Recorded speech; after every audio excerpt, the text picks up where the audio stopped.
assim que o Noah surgiu. Então o Noah, ele é um personagem muito, muito especial pra mim, porque foi a maneira que eu encontrei de dizer pra ele, Carol, que tava tudo bem, e que eu entendia, e que eu tinha empatia, e que tudo ia ficar bem. Então, singular é muito importante pra mim, porque diz respeito à minha vida pessoal também, de certa forma. Então, quando eu soube que o livro não seria publicado, eu fiquei muito triste. Porque da mesma forma que eu consegui dizer pra Carol, vai ficar tudo bem, sabe? Existe um final feliz esperando por você. Eu queria dizer isso para outras pessoas. Eu sempre fui fã de romances e histórias juvenis, mas eu nunca me dei conta de que havia uma padronização dos personagens.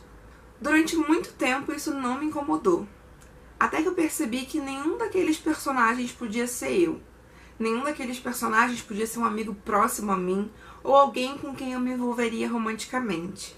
E a mensagem de que pessoas como nós não eram dignas de estar nas páginas de um livro começou a me incomodar. Decidi então que as minhas histórias, finalmente, iam representar pessoas de verdade, pessoas como eu e talvez como você. E foi assim que surgiu a Nina, o Léo, o Davi, a Lana, o Arthur, a Valentina e, é claro, o Noah. O Noah foi meu primeiro personagem transgênero, o primeiro de muitos. Ele foi livremente inspirado na pessoa por quem me apaixonei. Quando eu percebi que estava me relacionando com um homem trans, e não com uma mulher cisgênero lésbica, como imaginei a princípio, eu resolvi que precisava contar um pouco daquela história, ainda que em forma de ficção. Se a Nina me representava, então eu queria poder representar também a pessoa com quem eu me envolvia, a pessoa com quem eu vivia o melhor relacionamento que eu já tive e tenho até hoje. Reapresentar o Noah ao mundo, no Dia Internacional da Visibilidade Trans, é não apenas uma honra para mim, mas um privilégio. É a minha forma de dizer pro amor da minha vida e para milhares de pessoas espalhadas por aí que elas são incríveis e que elas são dignas de terem suas histórias contadas. É a chance de usar a minha voz e o meu trabalho para dizer para essas pessoas que elas não precisam viver à margem. É a minha chance de falar através do meu trabalho que as suas vidas importam. Eu me importo com as suas vidas e acho que todos deviam se importar. O livro é tudo aquilo que eu esperava que ele fosse, por ter sido escrito por você e por você ter uma pessoa do lado que vive isso.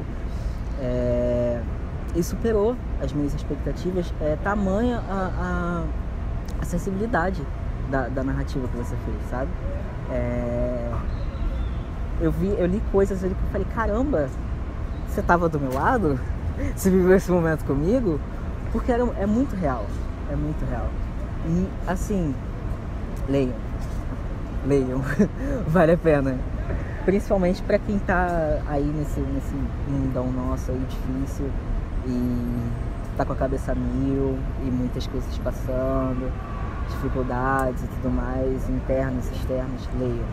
Vai fazer diferença, muita. Eu me chamo Brenda Bermissal, tenho 29 anos, sou uma mulher trans, escritora, estudante. Passei por um longo processo na minha vida. Toda a minha história foi um pouco complicada, não pela descoberta, mas para assumir isso para o mundo abertamente, para me colocar no mundo. Eu ainda sempre tive agravante de que eu sempre fui muito tímida, muito na minha, muito isolada, e a gente passou por uma época um pouco de transição sobre essa questão da transexualidade, das pessoas começarem a falar sobre isso, mas no momento da minha descoberta eu não tive essa informação. Essas coisas não chegavam a mim, isso parecia muito distante, isso parecia muito quase que surreal. Eu sabia como eu me identificava, mas eu não sabia naturalizar isso, eu não sabia viver isso, não se falava sobre isso, não se tinha informação sobre isso. Então, esse processo para mim foi muito difícil. Eu sou Benjamin, eu tenho 27 anos, eu hoje sou estudante, aparentemente um pouco tardio, mas fez parte de todo o processo. Então, assim, eu tenho uma profissão, eu sou tatuador, mas eu não estou exercendo por N motivos. E a faculdade toma muito meu tempo para poder trabalhar.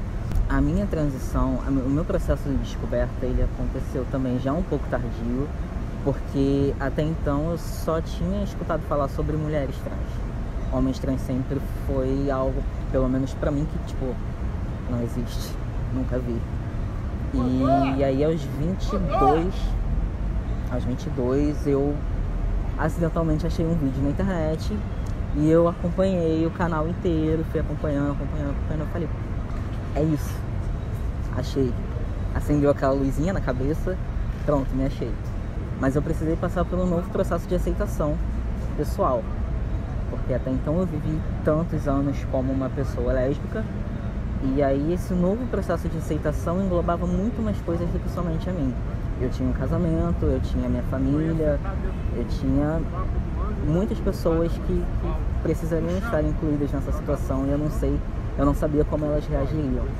E nisso tudo eu levei 2 anos nesse processo de vou, não vou, transicionei escondido. E aí teve um momento da vida que eu parei e sentei com a pessoa que estava comigo na época. E aí a gente sentou e conversou e ela falou, ok, tudo bem. Não entendo, não conheço, vamos aprender juntos. Passaram-se 7 meses e aí ela viu que não era aquilo que ela queria, porque até então ela sempre foi uma pessoa lésbica e ela foi muito sincera e eu agradeço muito a ela até hoje, por isso ela falou pra mim, você vai transicionar, você vai ser quem você é, mas eu não consigo porque eu sou uma pessoa lésbica, então eu não acho justo nem comigo nem com você manter esse relacionamento. E aí eu acabei me culpando um pouco e tudo mais. E nesse processo de culpa e término, eu ocultei de todo o resto das pessoas a minha transição. Eu fiz uma pausa, eu procurei profissionais, eu procurei psicólogo, eu procurei psiquiatra para poder dar continuidade. Eu precisei de mais 1 ano para poder me aceitar de vez e conseguir falar minimamente com a minha família, porque eu não sou uma pessoa de fácil diálogo. Tudo meu é muito fechado, muito travado. E aí eu só fui ter um primeiro diálogo com a minha mãe quando ela achou os meus hormônios. E aí ela perguntou, você tá tomando hormônio?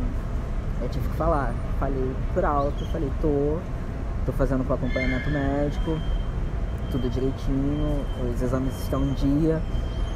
E ela só falou, então tá bom, o importante é você se manter saudável. E a mamãe te ama. Eu tinha sonho, vontade de escrever, pegava para escrever uma coisinha ou outra desde os meus 16, 17 anos. Eu sempre gostei muito de ler e tal, e sempre tive muitas ideias, muitas histórias que eu queria contar. Então eu sempre tive esse apelo dentro de mim, mas toda essa dificuldade na minha vida de me posicionar no mundo me travou demais. Então eu fiquei uns 5, 6 anos da minha vida assim,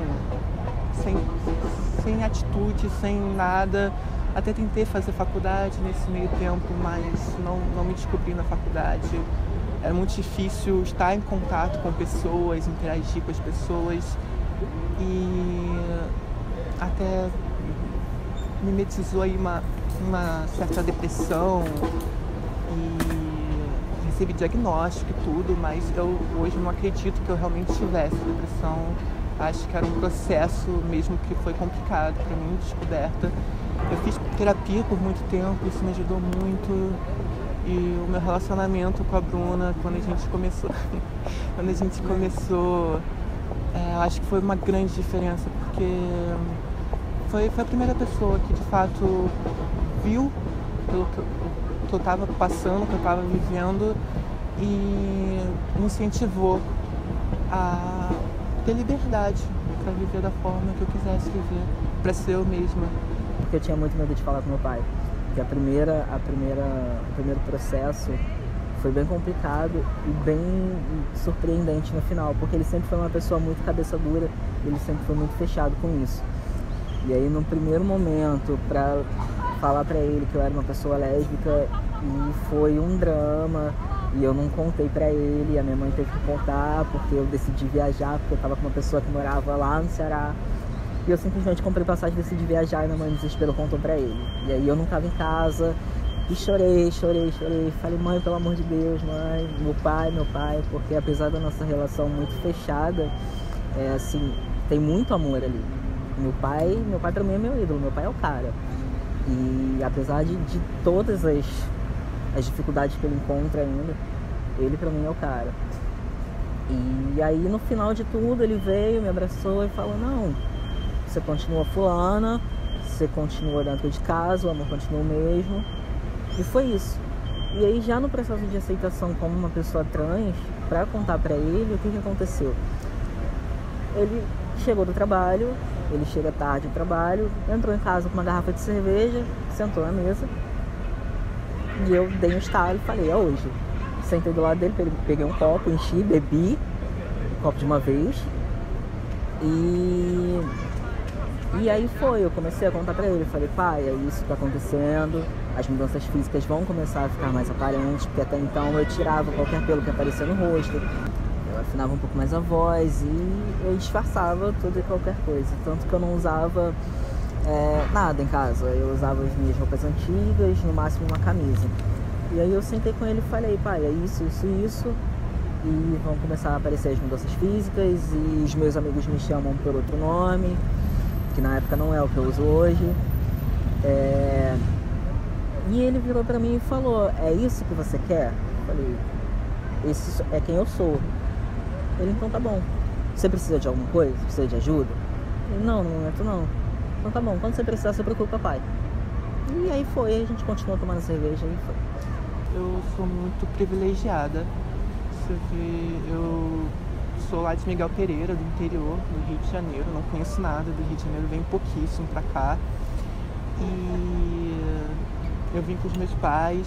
Acho uma coisa que para eles é totalmente fora da realidade. Acho que uma coisa que eles nunca esperaram, nunca puderam pensar. Mas, e lógico, isso teve um custo, né? Não foi assim, nossa, eu sou mulher trans, mas eu tenho atração por mulheres e, enfim, não entenderam assim da noite pro dia. Foi um processo, mas, sabe, acho que a gente tá num meio tão com umas histórias tão pesadas sobre pessoas que são expulsas de casa, pessoas que sofrem horrores, pressões da família, que, enfim, a gente tá sempre ouvindo tantas histórias pesadas de suicídio, de tudo, de abandono. E nesses termos, então, por mais que a gente tenha tido algumas dificuldades, tenha tido algumas discussões, mas nesses termos, de verdade, eu me considero muito privilegiada, porque se não fosse o apoio deles, eu não sei o que seria de mim. Uma pessoa LGBT solta no mundo é uma pessoa extremamente vulnerável no mundo. Então, eu realmente fico muito feliz, sou muito grata por isso. Definitivamente o apoio deles fez toda a diferença. Porque assim, com tantas histórias que a gente vê, a gente acaba ficando apreensivo do que vai acontecer com a gente. A gente já vai esperando o pior. A gente vai dar a notícia já com a mochilinha pronta, a roupinha separada, e com um amigo ali, eu falando, se alguma coisa acontecer, eu vou pra sua casa. E aí, tipo, eu contei e foi legal, foi ok pra eles. Beleza, só isso, pode dormir, tá tudo bem.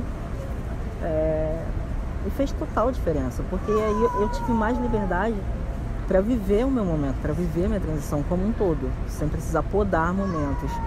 Eu passei a usar as roupas que eu queria usar dentro de casa, eu passei a usar o binder dentro de casa, que eu não usava. O cabelo eu mudei, ele estava um pouco mais comprido na época, eu usava, não sei, não lembro. A ajuda deles, a questão de eles sofrer, além de tentar entender, eles se oferecerem para me ajudar, se eu precisava de alguma coisa, se tinha alguma coisa que eles pudessem fazer para facilitar, fez total diferença.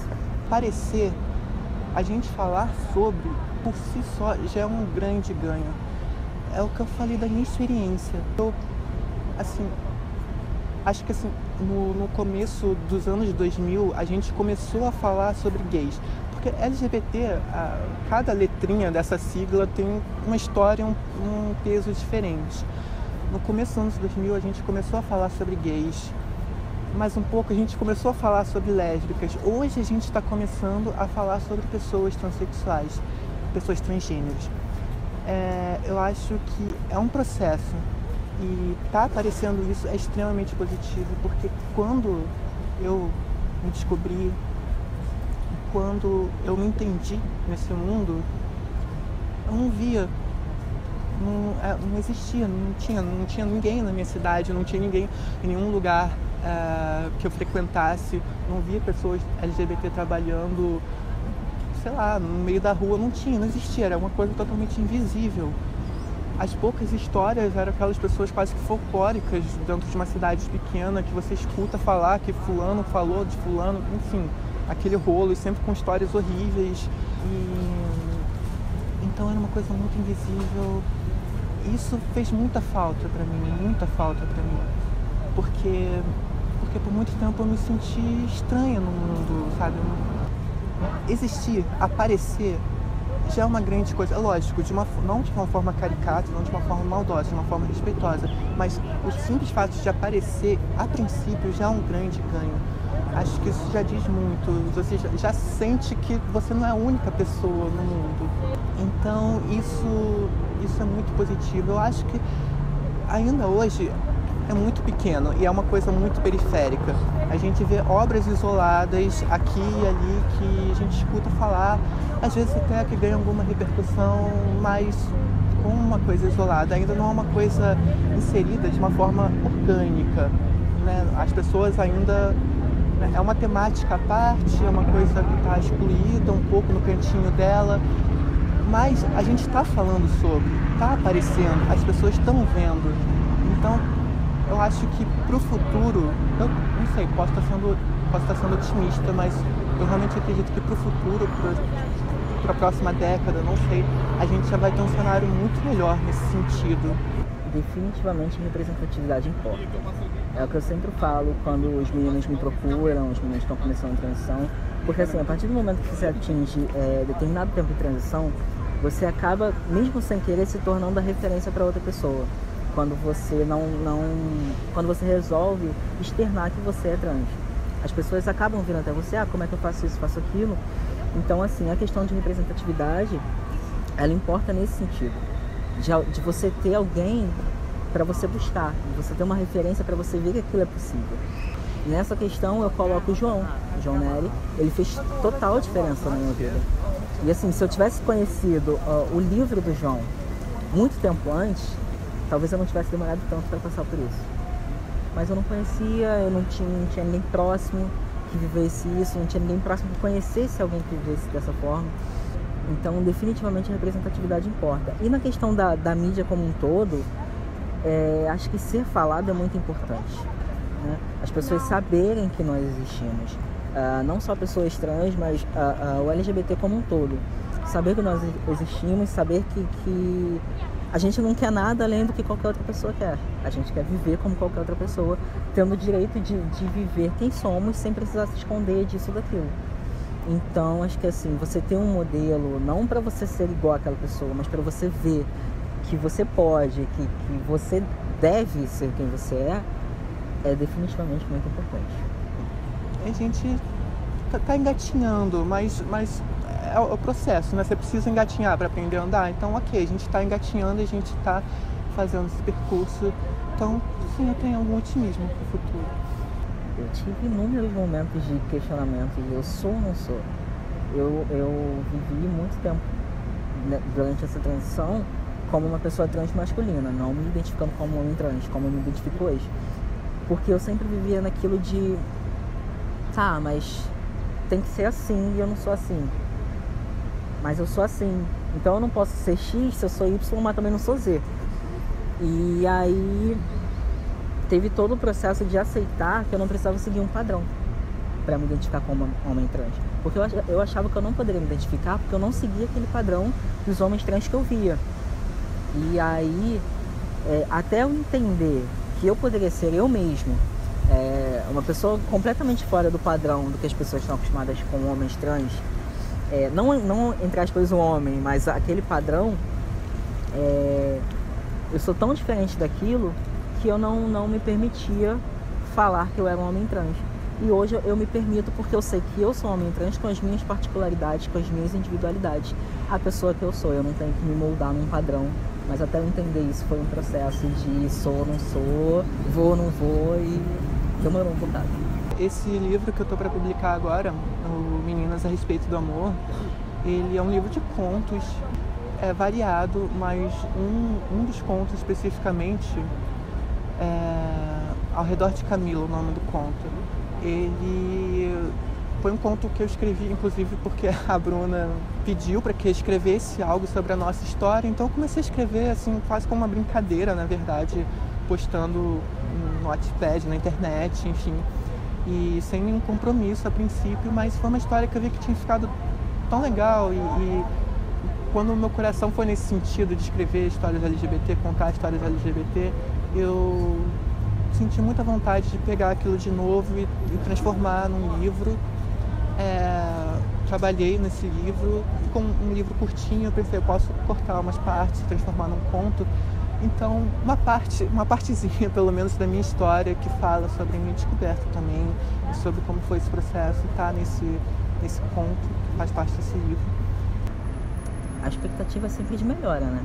A gente sempre vislumbra um futuro melhor, independente da situação atual não estar tão favorável. Mas, assim, a gente só não pode desistir, né? Tá difícil hoje, vai estar difícil amanhã, pode estar difícil na semana que vem, mas como pode não estar? Pode nem que melhore uma vírgula. Melhorando uma vírgula aqui já faz uma diferença enorme lá na frente. Hoje a gente vive muito melhor do que o pessoal que vivia no começo dos anos 2000. O pessoal que vivia nos anos 90. A gente tem uma liberdade muito maior.